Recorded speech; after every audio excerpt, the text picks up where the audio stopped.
Kote sa entrapment operation ng PNP Anti-Cybercrime Group ang dalawang ex-POGO workers dahil sa pagbebenta ng mga peking pera online.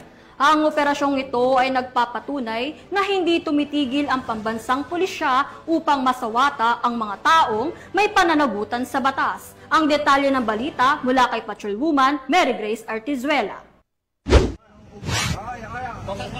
Nasa Cote sa Las Piñas City ang dalawang lalaking ito na dating empleyado ng Philippine Offshore Gaming Operator o POGO dahil sa lantarang pagbebenta ng mga pekeng pera online.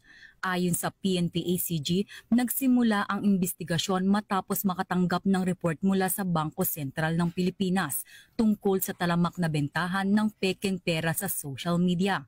Sa isinagawang cyber patrolling ng mga otoridad, nadiskubring ibinebenta ng mga suspect ang bawat pekeng 1,000 peso bill sa halagang 150 pesos lamang.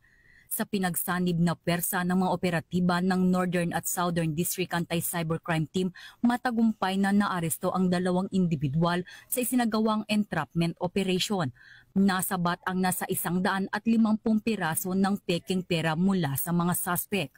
Started selling this fake money nung nag-stop na sila doon sa POGO operation.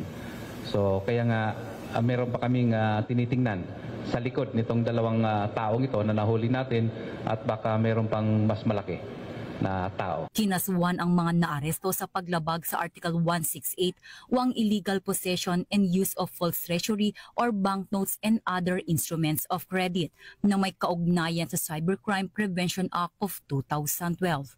Mula dito sa Campo Crame, ako ang inyong PNN correspondent, Patrolwoman Mary Grace Artizuela, nagbabalita para sa Police News Network, Alagad ng Batas, tagataguyod ng Balitang Pulis.